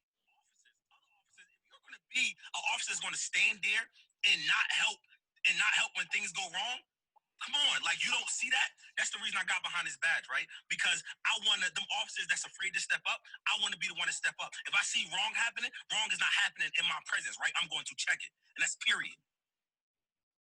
Well said. This is on, apparently this officer posted this on TikTok. I want to get his name. There's a couple other officers that are doing it very similar, but I saw that one yesterday as well. On TikTok, he is Wolfgang JOC. Well said. I mean, holy crap. He's absolutely right. And go ahead. Well, so I guess I got 2 concerns about this situation. And number one is the obvious concern, right? Which is that this guy got killed and it was totally unnecessary and the people should be held responsible for it. But my other concern with this situation and situations like this are just sort of like, I don't know, because I feel like it's very dividing, right? It's like you take something like this, and I feel like that from a society standpoint, it just seems to divide us further. And I get concerned because I feel like we're living in this time where everything has to be the extreme, right? So I guess I'm going to generalize here, and I mean, I don't want to get off topic, but I do want to hear what you guys think about this. Because if I'm wrong, I want you to tell me I'm wrong, if that makes any sense, right? Because I've been thinking about it, and I think that now when you take things that everyone has to be on one extreme pole or the other, and I think social media does that. So if you say someone's a Republican, then that means all the really bad stuff that Republicans might believe in, all just get that you have to be all of that or nothing. Right. And then the other side is that if you're a Democrat, then you want all of the terrible things that the way left want, and you're grouped in that. So anything you might say, everyone's response to it is, well, you're just this, you're just that. And I think that, the media specifically and social media are focusing on these really wings, whereas almost every person in the whole world is somewhere in a gray area. Just because I voted Republican doesn't mean I believe everything Republicans and nothing about the other side, right? Right. Well, and us being friends, we all have different political views and different aspirations and different things that that we think are important, but yeah, we can put all that stuff aside and talk about it and still be friends. I got guys at work that are completely opposite from me. We can talk about our differences and we can still be friends. And we do that, but the media then wants to polarize people and say, this is the story, this group and this group, because that's their whole thing is if they can generate fear, then you're going to tune in for the next episode so they can sell Crest or whatever they're selling. I mean, that's their gig is viewership. So for us, it's not. For people, it's not. For everyday people, you come into contact with people who are part of your community, and you form friendships and you form alliances and you form a camaraderie. And sometimes you don't, but you have to get things done, so you become acquaintances or whatever the situation. But you still learn to value those people, hopefully. But something like this happens, and like you said, it does get into a situation where it makes the groups want to divide and say, "But my team, blah blah blah." No. I mean, the really weird thing about this is that every single person I know of every single race is unified as far as what they believe about this, right? We all believe it's wrong. Yeah, everybody right? believes we all believe awful. this guy. We all believe this guy is wrong. We all believe this guy should be killed. We all believe the people that did it go to jail. We all, like 100% across the board. I've met absolutely no white person, black person of any color, of any race, of any who says, yeah, that was a good thing. Now, are there some idiots out there that probably believe that? Yeah, right? Because there's idiots everywhere, but it's this fringe. And so I want, like, it's perplexing to me how we all can agree on something, and at the same time we all agree on it, it divides us. Does it make any sense? It's like, I don't know. And I don't know. It's like you could make comments like I'm currently making, and you could have a bunch of people say I'm a racist because supposedly I'm defending. I'm not coming near defending those people's actions, right? Like, I think those guys should go to jail. Yeah. It's so polarized that, and I guess the loudest squawkers are the ones who we hear. I don't know, but so on that subject, the looting that happened afterwards, my wife made a comment. She goes, I don't think that's right. I don't think they should have looted. And I kind of understand it. I after Rodney King, okay, we learned later the whole story of Rodney King, and we learned later that he was a real piece of crap anyway. But what they did was awful. What they did was horrific, and it got filmed. And if you were in that group of people and you've seen that violence all your life, and here's an example finally shown on TV of, we finally showed on camera what's been happening to us this whole time, of course you'd feel outraged. Of course you'd want to lash out. Of course you'd want other people to feel your anger. And if you look at the news of what's happening right now in Minnesota, it is all of that. It is all of that. But it was not incited by them. Right. This was incited by protagonators. Police protagonators. Have you seen the videos? Yeah. The guy who busted the windows for the first part was a police officer there in St. Louis. His neighbors identified him. He was busting out windows with a hammer. Wasn't going in staking anything. He just wanted to create the look of a riot so they could create the whole riot to start with, so they could justify bringing out rubber pellets and tear gas to try to make it worse than it was. Listen, when I was in the Marine Corps, we used to actually practice this. Versus guys sitting on top of a state capitol house with armed machine guns saying, open up America. But the cops didn't do a thing to them. But these guys were trying to have a peaceful protest, and they could not have that. They had to turn it into something else. So therefore, they would have the right to pull out their riot gear. Yeah. In the Marine Corps, we actually, I don't know if I should even talk about this. Fuck it. So we actually had a group of people that used to practice this. They used to have mock situations where riots would break out. That wasn't because they were just practicing because they wanted to know how the military was going to react. They were practicing because they were like, some of you guys we may use later, and they would tell them that. They would create the crisis. Yeah. Yeah, and that's exactly what I think what the Minnesota police did. They were being told that they were going to do that overseas, but I guarantee you there were a lot of military people involved in what happened. So yeah, I don't know. That's pretty tough. I don't know. I don't know who incited it or whatever. I guess I can just say that I think. Well, regardless of what was incited, It doesn't do anything. I mean, I think the problem is this: is that the one thing it's the writing, attention. well, but it doesn't get the right kind of attention. The one thing the writing Right. definitely does is divide us, because Right. you got so many people out there that are just like, I don't know how it is that you loot a Target and steal a TV, and that's So- supposed to like put forward your Yeah. your A lot of people anger. mention Target because it's like the go-to Greg, I place. 100% agree with that. But Yeah, like what's that? also, okay, so you get two arguments here. Okay, in the civil rights activist movement, you had Malcolm X, which is about we're going to meet violence with violence, and then you had Martin Luther King Jr., who said, no, we're not. We're gonna keep talking about this is wrong. We're not going to retaliate. We're going to show that we're better than that. And it's a lot harder to show that you're better than that. It is way harder to take the hits and to take the abuse and to take the insults and the degradation and the pain and the hurt and all of the things that come to you and your family and sometimes the death to you. But he believed ultimately that being peaceful was going to have a good outcome, and he was right. But in a way, they were both right. Like if you were of that group,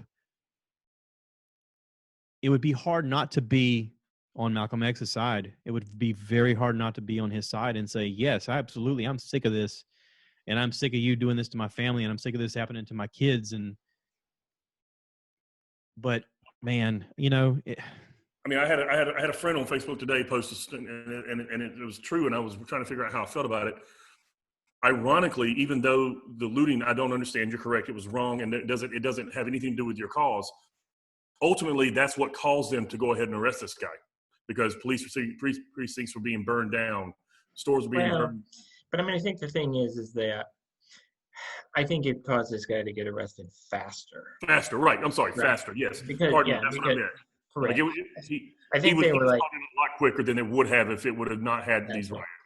Because that was going to happen one way or another, right? I mean, but this guy has a record already of so many things that he's already done, and they just dismissed him. I mean, he's been suspended or whatever, but he's not been arrested. But he wasn't getting away with this. I mean, he had to, like, there was, and this is just my mind, in my opinion. He would have. I don't think there's any way that this guy wasn't going to get arrested. He was 100% going to get arrested. Now, they did it a lot faster because they're like, we better do it a lot faster because we'd like to stop burning down buildings and stuff. But it was going to happen. It just happened faster. I would like to say that that's the case, but Greg, I do believe, if I'm not mistaken, and I may be wrong because it's been a while, but the gentleman who killed Eric, the gentleman who started the whole I can't breathe when the NBA thing, was selling cigarettes and died. That cop was not arrested. Yeah. He was not charged. He was suspended from the force and later fired from the force, but he was not charged or arrested. Yeah, fired, and then he also got his pension, and just like from his job. Killed a guy he killed a guy almost the same way. I mean, he choked him out. So I'm saying, yes, I would like to believe that he was going to be arrested, but honestly, I don't know. Well, I mean, maybe to me it's that then, like, let's say that what happens needs to happen, and then they're going to let the guy off. Well, yeah, maybe then you have some good cause to riot, right? But it's like we're rioting and we don't even know what the heck's happening yet. Like, justice doesn't move that fast. It's just the level of anger that's been built, and I get it. I totally get it. I'm on board. I mean, I'll tell you this. I don't know that the rioting is the right thing, but at the same time, I can't say that I don't understand. Well, Greg's frozen, or am I frozen? What's happening? I think I'm frozen. Come on, Zoom, get it together. I'm paying for this. All right. So I don't know if this is still recording. Everything's paused. I see things being lit up. It says my internet connection is unstable. What? Woo. My internet is what? You guys back? We lost Treadaway. Uh-oh. That's not good. Oh, snap. He said too much. The man is keeping him down. He is keeping him down. He spoke out against Trump, and he got heated. That fool's gone. Wait, where are you? Pretty sure the government just shut us down. There you are. Yeah. Trump bought Zoom. Can you tell?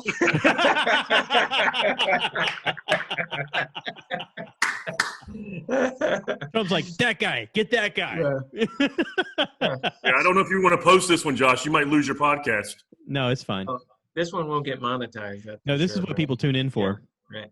So like, there's a girl on my Facebook that posted a video of the burning building, and at the top of it she put 3 hearts. Like, oh, I love the fact that they're burning down a building. And I'm not saying that I understand people are upset or whatever, but I'm looking at that and I'm just like, you're gonna celebrate that people are burning down buildings? I have a tough time with it. I just have to be honest. I have a tough time. Because it's like anything else. It's easier to celebrate when it's not next to you. Yeah, well, exactly. Like, if they were burning her house down, she wouldn't be posting 3 hearts, right?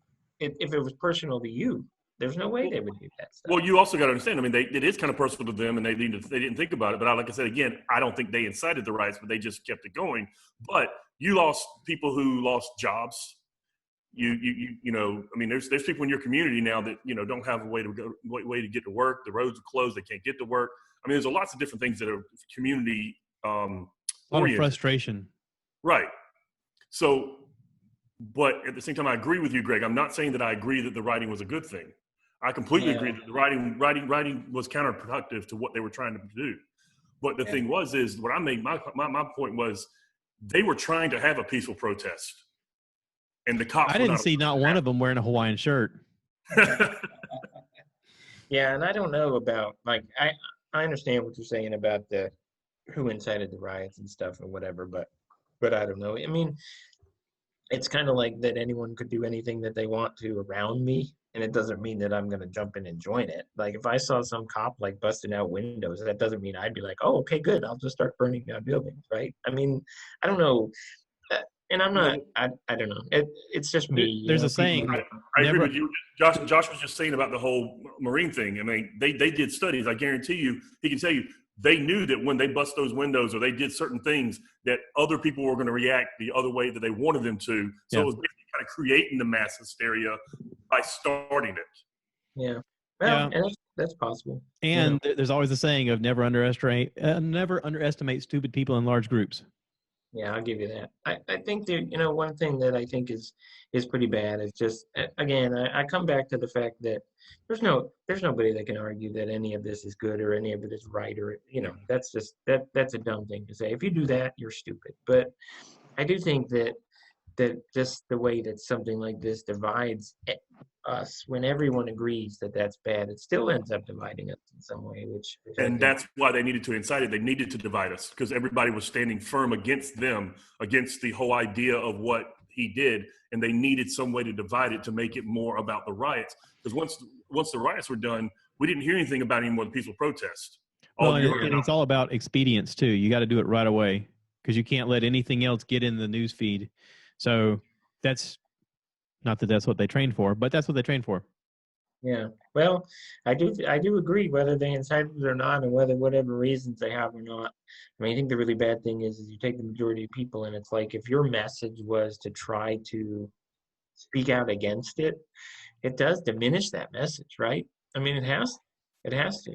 I mean, unfortunately, it's like you have this segment of the population who just believes certain things, and when you behave in ways that might reinforce that, it kind of is counterproductive, I think, to what you're trying to get done. And that's what they were trying, and that's what they tried to create. And that was Martin Luther King Jr.'s point. Let's be above that. I mean, that was ultimately the thing that won was him saying, "Let's be above this." And it's also the thing that got him killed because peace doesn't bring money. Right. The one thing that. The one thing that and this is personal, because anything like this is personal. We all bring our personal stuff into it. But it's just like, I'm one of those people who I really have spent my life attempting to not act in ways counterproductive to what I want to accomplish. That's a personal thing for me, right? Like, I evaluate my behaviors and I say, well, if I do this is what the result will be, where I want this. So if I behave in this way, I'll get there. Now, that's analytical. I'm analytical and I'm statistical, and it's my problem, right? But in some ways, it confounds me. I'm like, why would you act counterproductive to what you'd like to accomplish? But it's just me. So I don't know. Now you have to. This was the people that were trying to have a peaceful protest. They were not the ones looting. The other members of the community, and whites, blacks, Hispanics, all types.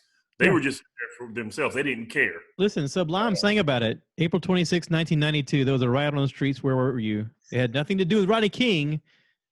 It was about the police. It was about the messed up situation. It was about the fact that, hey, I need a new guitar. I'm going to get a new guitar. I need a new amp. I'm going to get a new amp. Maybe everybody should have smoked 2 joints before they smoked 2 joints. I'm just saying. And then you can't get corona. Because apparently it helps prevent corona. Listen, you want to know a true fact? Yeah. You said meth.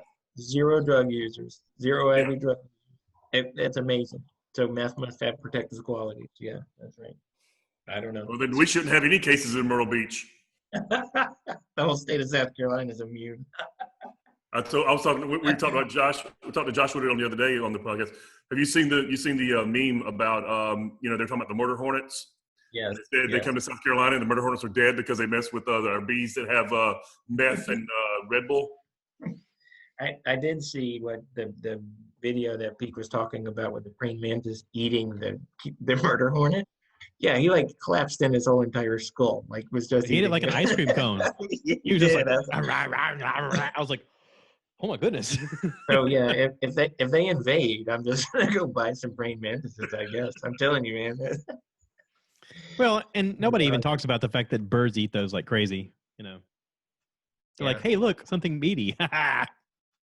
Well, Well, the main big thing with that is that they're natural predators for the honeybee, and we can't have those going away. Yeah, but meanwhile, no one's talking about the fact that the Pentagon said, yeah, there's aliens. Yeah, they did.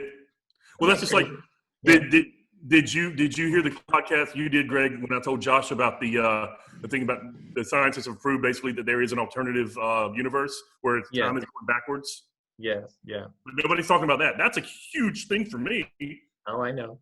Oh, it's amazing. Like they did that like on a Tuesday during the coronavirus. It's like, okay, this looks like a good time. Let's tell them there's aliens. No one will pay attention. No one's surprised. It was like, yeah okay. All they did was declassify the video that you had already talked about, Josh, on the Joe Rogan show with the 2 airmen. Commander David Fravor, yeah. Yeah. I mean, because I listened to that one because you told me to, and I mean, all they did is declassify all that stuff that basically said, yeah, it's out there. Yeah. They're like, yeah, here it is. Here's the videos. They wanted conspiracy theorists to look that up. Stop looking up all the stuff about Corona. Or Trump. Yeah, that's right. Yep. Yeah. Stop digging into Trump and looking at some aliens. Or maybe this is all China's plan. Maybe China's playing a giant game of Risk and they were tired of Hong Kong protesting and they were like, all right, that's it. We're releasing a virus, murder hornets, and we're going to, maybe they did the whole thing. I don't know. Oh, God. It's a really big deal what China's currently doing with Hong Kong, right? Like it is like we're over here. We got all this stuff going on. It's like page 25, the bottom little blurb on the news. Yeah. Huge deal. Yeah. No, that's quite a problem. They're basically taking over a free state and like, we're going to own you now. And they're like, wait, what? Oh yeah. Yeah. Like, and that's certainly, they play the long game. They're like, okay, we'll tell Britain we'll leave them alone. That's fine.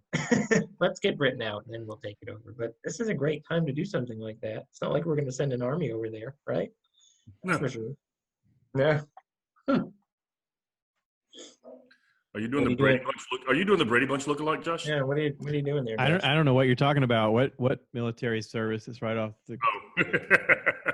We don't have a presence there at all. I don't know what you're talking about. Yeah, all those big shots they gave you. You're probably immune to the coronavirus, right? I wasn't afraid at all. I go in the dark. He's been immune since like 1991 to all disease. Technically, it was 94. Thank you. But yeah. It was 91. Give him that one shot that makes him immune to diseases we haven't even found yet. Give him that one. I'm pretty sure that the shots they gave my kids when they were kids, they can fly at some point. They just haven't figured it out yet. That's right. They went for every booster all through school, and they were like, "No, they're good." They would laugh. No, they're good. Yeah, exactly. Why are you laughing? They were like, "Not the Dave Chappelle games." We gave them some crap we don't even mess with. You guys are fine. So how do we mess with Josh West about his new camper? That's what I want to figure out. Can you figure that out? Do we do it in like 1 minute segments where one of us does it and the other one does it and then the other one does it and we just go, "Hey, nice camper. When does it pop up? I heard that you can fit a lot inside." Stuff like that. Just go round and round, 1 minute at a time until they find out, "What the hell are you guys doing?" you know. Yeah. I heard Angie was really the one that wanted the camper. Maybe she I wanted could the camper believe for that, him. sure. Well, that is a theory, right? Well, they Yeah. do like camping. Yeah. I made a comment about going to visit him, and I was like, "What am I going to do? Sleep on your couch?" And he was like, "Eh." So then when he sent that out, he's like, "Look, you don't have to sleep on the couch." I was like, "Oh, okay." Yeah. I found it was sort of odd. He's like, I mean, I saying, have money. I can rent a place. I mean, but He's like, Jesus Christ. I found it was kind of weird. He was like, okay, well, now we can all get together. And then he posts pictures of his camper. And I'm like, so we're all staying in that? I'm like, I don't get it. I'm confused. No one wants to sleep with a dragon. That's why I asked if there was a dragon's nest. No, if there's an eject button, I'm pulling it. I did really like your George Foreman comment during the podcast as well, Josh Pete, just so you know. That was awesome. That was for you, baby. Yeah, I appreciate that. Appreciate you looking out for me that way. This is what I actually thought, like, why no one would listen to the 5-hour podcast. And the reason is because I figured it had to just be full of jokes that we only knew what we were talking about. No, we didn't. Yeah. No. We actually had a fluid conversation. I do remember that much, but I don't remember what we talked about. Well, I was only there for 2 hours, I guess. And then you guys, like, I can't believe you did another 3 hours after that. I stayed till 4.5 hours, and then I got off because I had to get ready to cook dinner. And I think him and Wes stayed on for about another 30, 45 minutes. Yeah, that's crazy. Wow. I thought I finished with you. After beer 15, you weren't even sure you were finished. Like, you probably went to sleep and you're still talking. Okay, so technically there was only 12 in my thing over here. So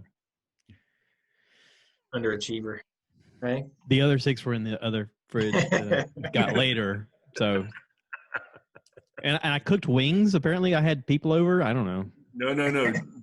Josh had wings. They had ordered from a restaurant locally. He had 3 pounds of wings to go. You had pizza that your son had picked up from. Oh, that was that night. Yeah. Oh, you posted something. I think you posted the whole something. pizza. Yeah, I think you posted something the next day, and you were sort of confused where pizza came from, wasn't it? Wasn't it like I had pizza, like something like that? I found pizza on the floor, and I was like, "Why is there pepperoni on the?" Oh yeah, I had pizza. Well, no. The strangest part was like the next day we went to the pool, our friend's pool, and I drank some beer there. We'll just say it's 12. Okay, let's just rip the Band-Aid off. Round it And then out. when I got home, they were like, I think I invited them over, come over and I'll cook wings. And they were like, okay. And then I cooked wings. And you don't know. Okay, so maybe you cooked wings, but yeah, Wes had wings while you were eating your pizza. Well, we had wings here. I cooked a bunch of them with Frank's Red Hot, a bunch of them with the Soy Vay Island Teriyaki, and a bunch of them with a Trigger poultry dry rub. And everybody raved about it. But then I continued to have beers. So I woke up the next day, and my wife made a comment about, boy, you were 3 sheets to the wind. And I was like, what? And she goes, everybody really enjoyed the wings. And I was like, who had wings? You know, I'll say like probably honestly can say the last 3 months are the first 3 months in a really long time for me, where I have this one stream of consciousness and I actually recall everything that happened to me. You know what I mean? Like before that, listen, not all heroes wear capes. I know. Well, I mean, before that, I certainly had moments like that, and maybe on a pretty regular basis where I wake up the next morning, I'm like, yeah, something happened. I don't know, whatever. Like, I don't know. Well, it's like John Mulaney said in his stand-up, as long as you don't wake up with more money in your pocket than you ended up started with. Because then you traded goods or services. Yeah, because $20 is $20.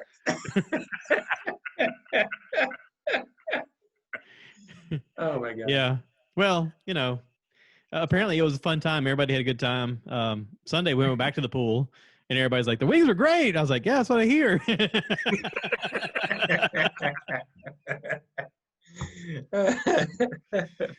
Okay. Speaking of wings, style grilling, whatever, I went and bought a new bag of pellets today, or yesterday, excuse me, because but I was going to get the competition blend because that's what the guy gave when I got the grill. That's what he had in there.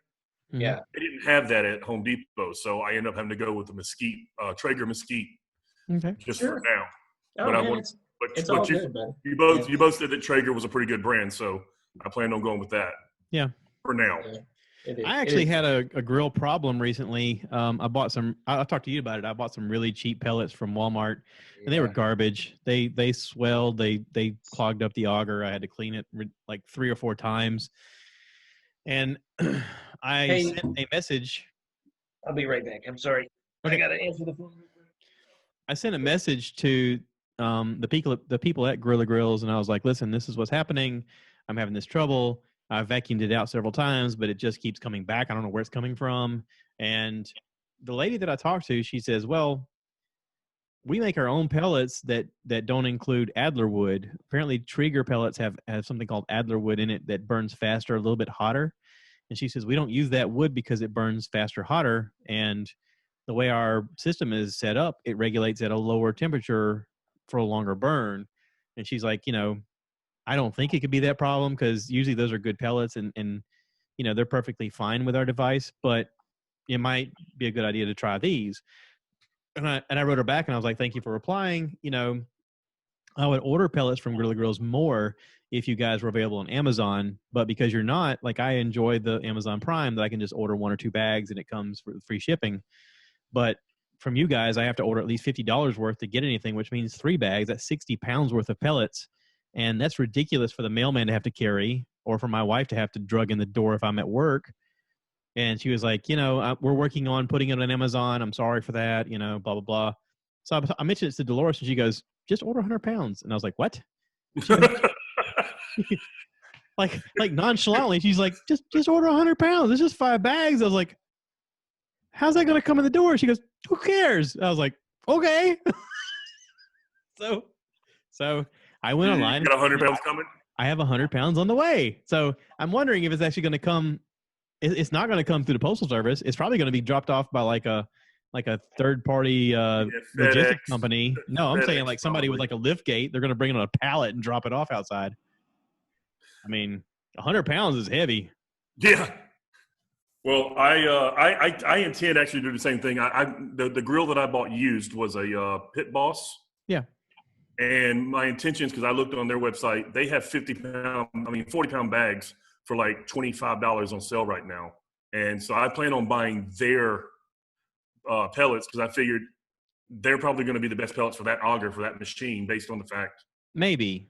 But it's also cheaper than anywhere else I can find right now as well. Well, yeah, but also cheap is not necessarily good.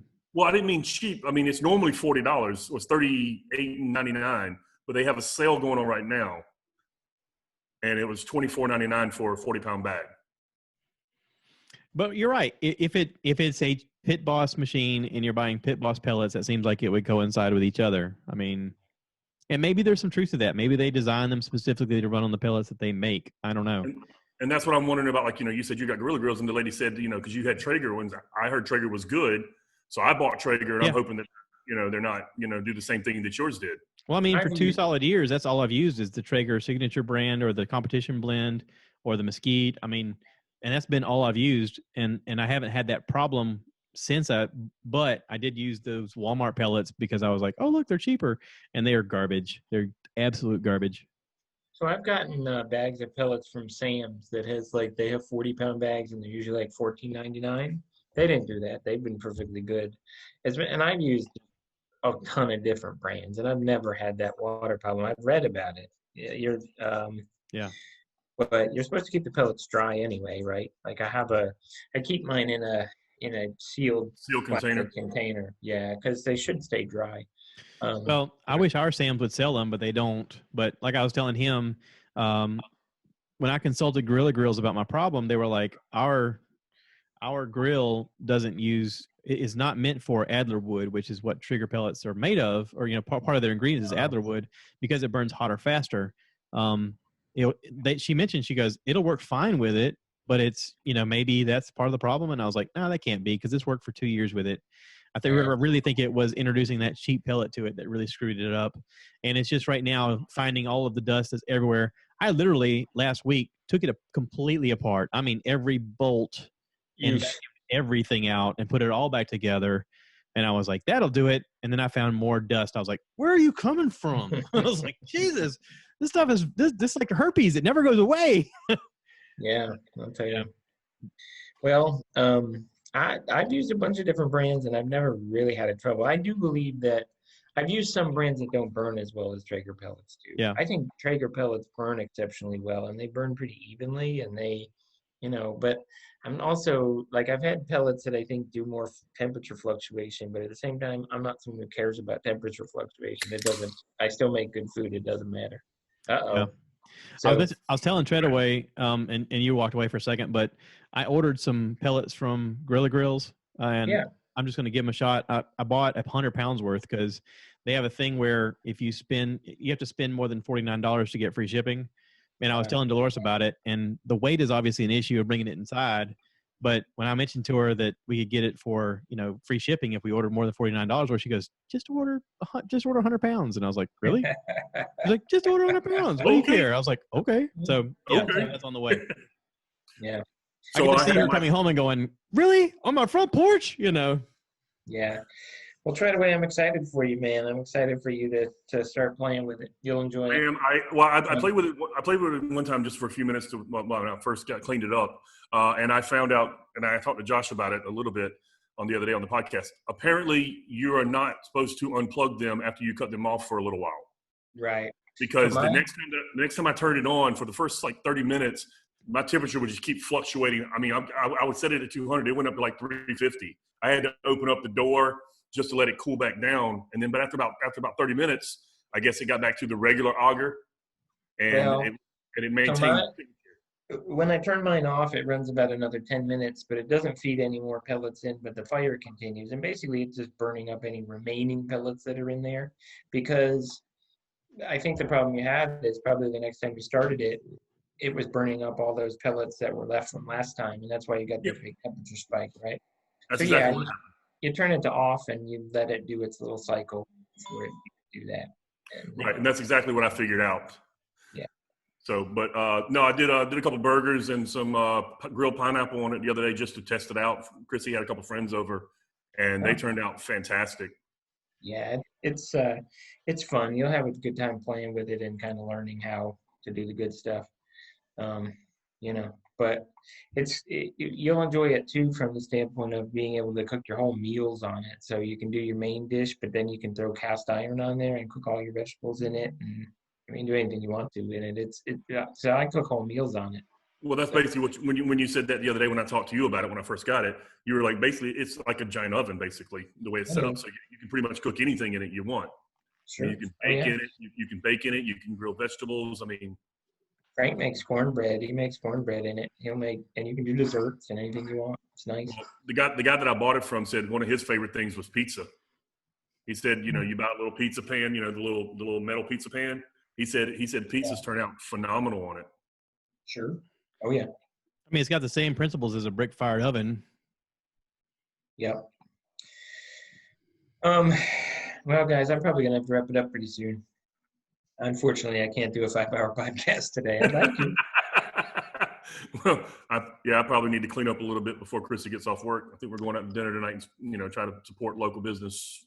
Well, real quick. I really wanted to do this, though. I really wanted to do this with you guys. And I appreciate you doing it with me because I heard you guys having a good time and I wanted to get in on it. So I had fun. He's like, I want to play too. Well, listen, guys, until I text you, I'm back to work. I'm open anytime. I mean, I literally am sitting here with just the puppies. Well, I continue to find that I rarely have as much fun as I have still talking with you guys, like our good group of friends, So I always enjoy it. Well, I mean, like I said, Chrissy's always trying to get me to, go out and hang out with people here and friends. And to be honest with you, I might hang out with someone at a bar for a minute, but I really just don't. I don't find that what we have. Yeah. And I appreciate it very much every single time and any time. Yep, me too. Mr. P, do you want to share your personal affirmation? I like you, I guess. You're good. You're good person. I like you. We got to talk a lot about Star Wars and whiskey and George Floyd and. Man, I hope people don't fall asleep during the whiskey portion. No, they won't. I usually get messages like, I really like the last part. I'm like, okay. You know what I liked? When it ended. That was awesome. You know, you guys said goodbye. That was the best part. Yeah. No, I kind of wanted to share a little success story. I got approached recently through email from a lady who represents a author, a guy who's a retired U.S. Navy SEAL, Thom Shea, and he apparently wrote a book in 2015 that was a national bestseller, and he just wrote a second book, and he kind of wants to promote it. She reached out to me, and she said, would you be interested in interviewing him on the podcast? And I was like, my first thought was, is this real? My second thought was, how do you know about me? So like I wrote back and I was like, thank you for writing. How did you even hear about my podcast? And, you know, kind of went on further, and she goes, oh, several people in our office are listening to you. And I was like, what? So yeah. Nice. Shout out to whoever shared me or whoever found me. Thank you. I appreciate it. I've reached back out, and she's replied. And so I think we're going to set something up. So, you know, he wants to talk about what it's like going through this pandemic and how to move forward. And, you know, he's like a inspirational speaker now, and he talks about leadership and stuff like that. But, you know, here's an opportunity for the next step. And we always talk about doing the things that need to be done for the next step. Here's an opportunity. Now, a lot of people will shy away from that, and they'll go, I don't know if I'm ready. From the beginning of this, I've just leaned forward at every opportunity. So you and I, Treadaway, we talked about inspiration. We talked about Joe Rogan. We talked about Michael Jordan. We talked about Chris Rock. Lean forward, go for it. Don't stop.